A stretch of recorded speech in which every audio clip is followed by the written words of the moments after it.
Yo les refs, ça dit quoi? Aujourd'hui, retour d'un petit concept que vous avez kiffé, le petit concept Deconstructed. Et cette fois-ci, c'est un peu spécial parce que c'est pas moi qui vais vous présenter comment telle ou telle prod a été faite, mais ce sera directement les beatmakers qui ont fait la prod, c'est-à-dire Breezy January et Ivern, pour la prod du son 20 ans de Hoodie. On cache la posture, c'était tentant. Mais je cogite de temps en temps si les keufs me pètent. Du coup, vous faites tous les deux des type beats, Breezy January, Ivern, si vous avez besoin de type beat, faut pas hésiter, le placement Hoodie quand même, c'est pas rien. Allez-y très fort. Me permet aussi de me plug moi-même. Moi aussi j'ai un petit placement Audi sur son premier EP OK. Bon après, c'est pas une compète, mais bon, au final des type beats un petit peu partout dans la discographie de Audi, hein. Faut respecter les type beats, mettez du respect sur leur nom. Du coup si je me souviens bien, votre instru de base c'est un type beat Nekfeu two step. Du coup comment ça s'est passé pour que ça finisse dans les mains de Audi et 34 Murphy? Double placement en plus du coup, très très sympathique ça. Ouais, de base c'est un type beat donc qu'on a mis sur ma chaîne et celle d'Ivern. Donc Audi il l'a trouvé sur YouTube, il a bien kiffé. Il allait enregistrer ça en stud. Du coup il a fait sa petite maquette et tout, bien carré. Et il y a eu une galère, enfin il a perdu le fichier de la prod, je sais pas quoi. Du coup ils sont allés reprod avec Giovanni et Pushka et ça a donné 20 ans. Donc là il y a une autre prod de base, c'est la prod originelle, et du coup la reprod de Giovanni et Pushka c'est celle qui est sur Spotify. Du coup il y a quand même quelques petites diffs entre les deux prods, mais globalement c'est la même quoi. Ouais, surtout au niveau peut-être sélection des drums, ce sera pas exactement voilà. la même chose, mais oui, Ouais, c'est vraiment la même chose. À part du coup pour le placement, pour le type beat, etc., comment s'est fait la connexion entre vous deux? Comment vous êtes rencontrés déjà de base? En fait, on était tous les deux élèves dans une école de musique dans notre ville. Moi, j'étais en cours de piano et Breezy en cours de batterie, du coup. Et petit à petit, on s'est dirigé vers la MAO et on a pris des cours donc, dans cette école. Et de là, Breezy a commencé à ouvrir sa chaîne, ça m'a pas mal inspiré et j'ai fait pareil. Et on en est arrivé à faire des collabs. Je suis plutôt axé mélo et Breezy est très chaud en drum, donc ça fait des collabs assez sympas. Il faut savoir, du coup, ça fait un bon 5-6 ans qu'on se connaît, et avant les prods, en fait, on faisait grave de la musique ensemble. Du coup, moi à la batterie, lui au piano. Et du coup, voilà, on se connaît de base de la musique, genre comme ça. Les prods, c'est venu après. Du coup, votre école de musique, c'est un truc en parallèle de votre lycée, j'imagine. Ouais, c'est ça. C'est un espèce de conservatoire moderne sans le côté chiant du solfège. En gros, c'est plus chill en termes de théorie musicale, ça t'apprend plus, genre à jouer avec du monde et tout, plutôt que d'apprendre la théorie et tout. Mais la théorie est quand même genre importante de fou, on va pas se mytho. Mais du coup, c'est assez complémentaire, tu vois. Enfin, genre moi, j'ai commencé conservatoire et après j'ai fait cette école. Et vraiment, cette école, c'est trop carré. Enfin, ça m'a appris tellement de trucs. C'est que des représentations sans enjeu, c'est simplement pour montrer notre taf au fur et à mesure de l'année, mais aucune évaluation, rien du tout. C'est vraiment chill, histoire de se faire kiffer, quoi. Ok, très très cool. Je vous propose de passer directement au Deconstructed. Et du coup, si je me trompe pas, c'est toi, Ivern, qui va commencer, c'est ça? Ouais, parce que du coup, on a pour habitude de taffer en mode mélo d'abord et je lui envoie et il termine en faisant les drums et le mix. Ok, carré. Bon bah, très très chaud de voir ce qui est fait niveau mélo, du coup. Bon, au final, on a un petit problème technique de notre côté. Breezy et moi, on n'entend pas le son du partage, donc on pourra pas trop rebondir sur ce que Ivern va présenter. Mais de votre côté, vous inquiétez pas, avec le montage, vous aurez la totale, ce sera carré. On passe au Deconstructed des mélos principales avec Ivern.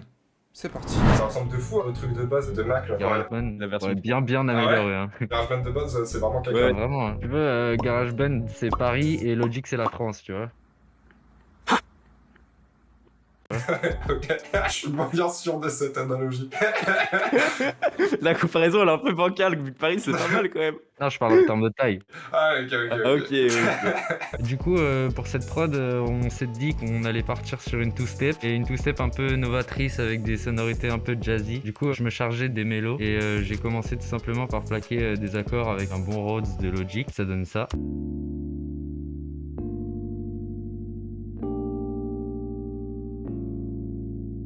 Genre, c'est un preset de base de Logic du coup? Ouais, c'est ça. Un preset de base avec des accords bien 7e, 9e, des sonorités douces et du coup jazzy. J'ai rajouté rapidement des petites notes par-dessus.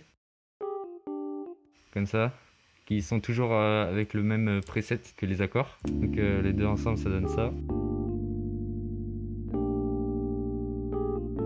Donc ensuite, pour tout de suite rajouter des petits ear candy par-ci par-là pour que ce soit agréable, j'ai rajouté une petite note de piano toute simple, juste une note, comme ça. Voilà, et elle vient approfondir un peu le tout avec un grand espace vu qu'elle est dans une grosse reverb.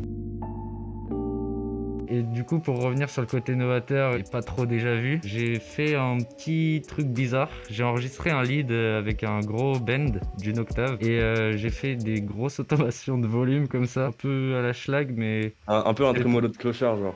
ouais, c'est ça. Mais c'était pour avoir l'effet rythmique comme ça. avec une bonne square du coup. Et sauf que initialement c'était comme ça.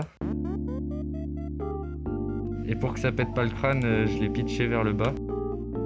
Avec le pitch shifter de Logic du coup. Qui est pas mal du tout. Et voilà, du coup ça nous donne les principaux éléments de la prod Feelings. Mais en plus de ça, j'avais prévu une ligne de basse que finalement on n'a pas utilisée. Ça c'est une ligne de basse que j'ai rec moi-même sur le piste audio avec petit ampli de basse, tout ça. Ah, du coup, vous êtes tous les deux multi-instrumentistes en fait. Ouais. Ok, putain, vous savez jouer quoi du coup? Pour moi c'est piano, basse principalement et je fais de la guitare, de la batterie, je peux me démerder. Moi, du coup, j'ai commencé avec batterie. Après, j'ai fait pas mal de piano. Et là, en ce moment, je me la bute un peu à la guitare, mais tranquillement. Donc du coup, ligne de basse enregistrée avec une vraie basse du coup.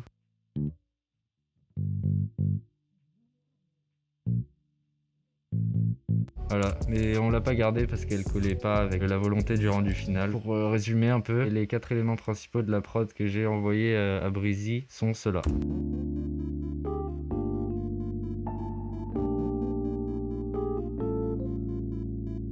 Voilà. Ok, carré. Hâte d'écouter ça en montage du coup, parce que du coup, j'ai pas pu trop entendre, mais au calme. Ouais, Voilà, en vrai, c'est chelou, vu que du coup, on peut pas écouter, on peut pas bouger la tête en même temps, Ah, mais tranquille. On passe maintenant au mix, à l'arrangement et aux drums avec Breezy. Let's go. Ok, donc du coup, là, on a les pistes d'hiverne. Donc, je les ai remises. BPM 130. Hop, on était tipard. J'ai remis de l'EQ, j'ai remis de la reverb pour avoir déjà un premier mix. Donc là, le Rhodes, il sonne comme ça.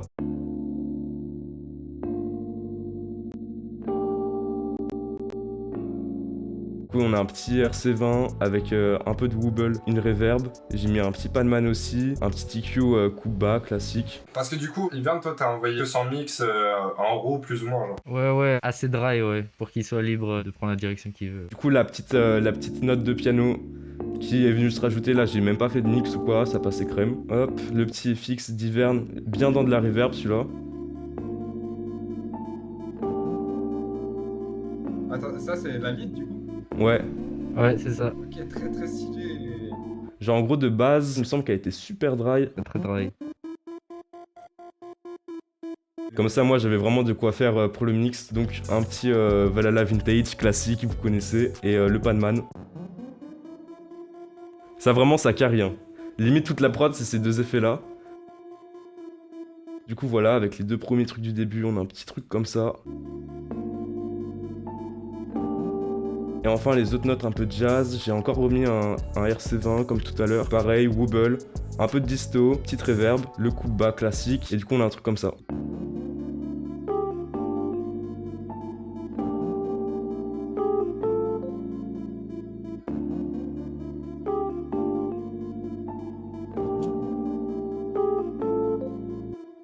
Niveau mix, vous restez du coup sur des trucs assez simples. Ah oui, de fou. Ça dépend des prods. Mais sur cette prod là, ouais, c'est très simple. Enfin, je sais pas, cette prod en fait, ça allait trop tranquille. Genre, moi, Hiverne, il m'a envoyé les trucs. Vraiment, je les ai mixés en 10 minutes, c'était fait.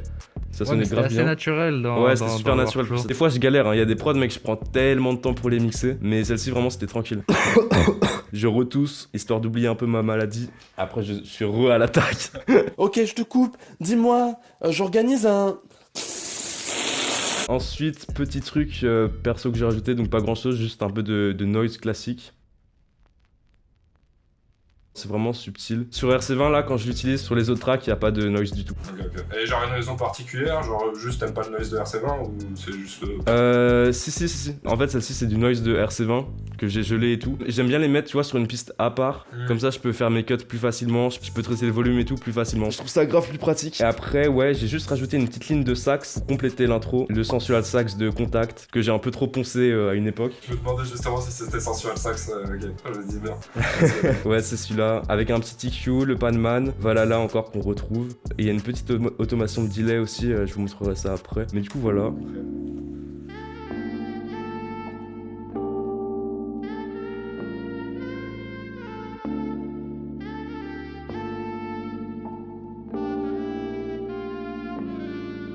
Voilà, donc ça c'est à peu près tout pour les mélos il me semble. Il y a un petit solo de guitare à la fin, mais ça je le montrerai après. Que toi t'as fait. Ouais. Okay. Que ouais, moi j'ai enregistré. Bah en fait ouais, je vais limite montrer ça maintenant du coup. Le solo de guitare il est dans la version finale du son ou pas? Sur notre prod ouais, sur la reprod d'Oudi il y est pas. Ah ouais? Non. Ah, j'avais pas fait gaffe. Si tu vas écouter gros. Donc ça c'est le solo de guitare. Non, c'est pas ça. Attends, mais il y a ça dans la track. Non, y a pas ça dans la track, gros. Non, elle y est pas du tout, les gars. Je voulais vous faire un prank. La réaction, elle est éclatée là. Je suis trop déçu, j'ai trop le seum. C'est un vrai flop, ça dégage. Alors, le petit solo de guitare, je vous le fais. Attends, je vais vous montrer sans les effets.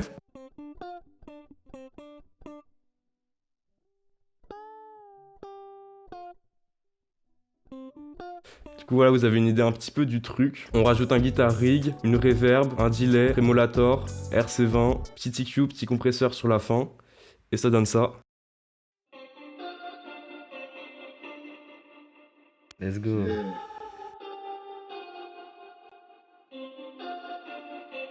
Du coup avec la prod.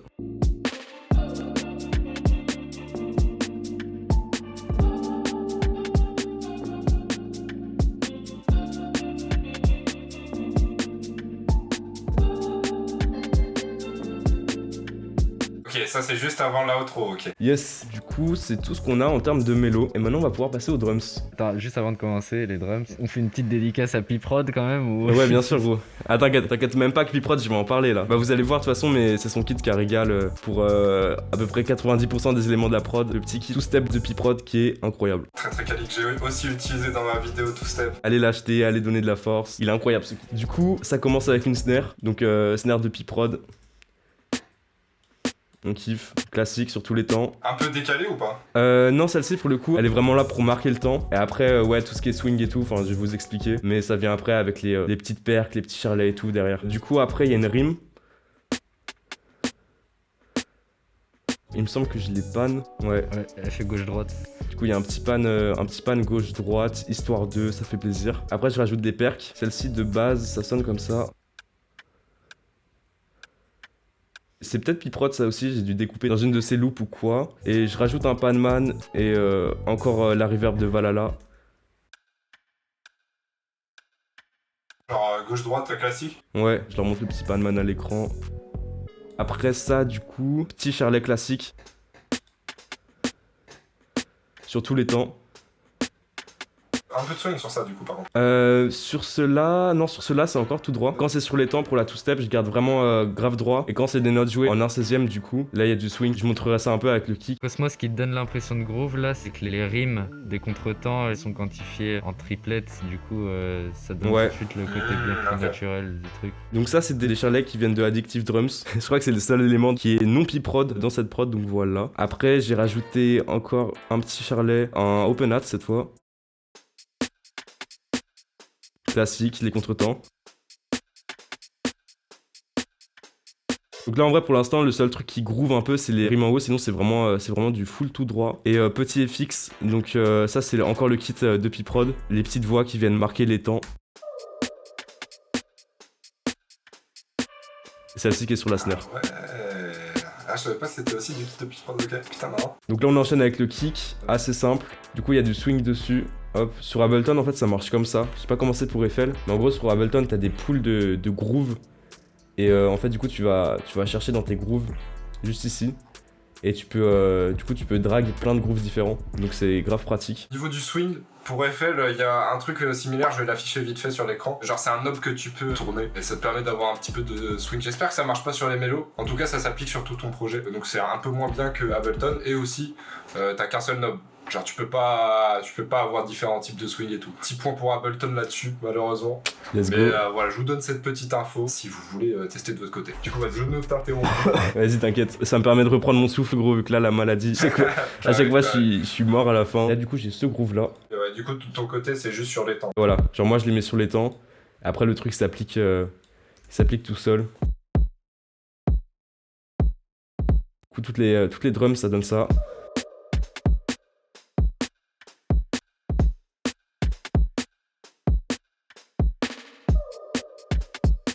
Du coup après il y a des petites mises en place, toutes les 8 mesures. Genre là, fin de 8ème mesure, petite snare classique.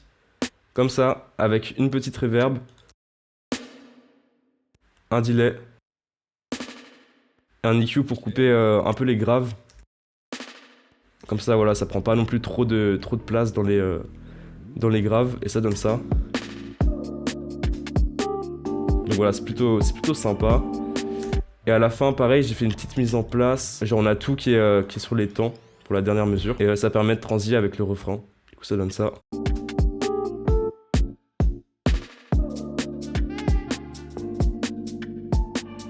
Et les drums pour le refrain, c'est très classique. Il n'y a rien qui change, hormis le petit shaker, classique two-step, P-Prod toujours. Lui, pour le coup, je me suis pas cassé la tête.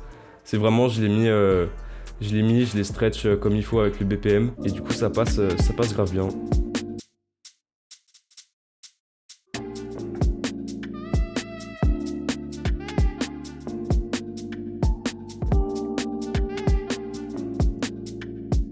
Je me permets juste de rajouter un petit truc par rapport au refrain, parce que cette prod elle s'est quand même fait de manière assez naturelle, comme on l'a dit tout au long du Deconstructed là. Et sur le refrain, on avait envie de rajouter un petit truc quand même, et on s'est posé pas mal de questions pour finalement revenir sur le saxo du début. Et du coup, on s'était vu avant de publier la version finale, et on avait rajouté cette petite ligne de saxo qui finalement passe très très bien.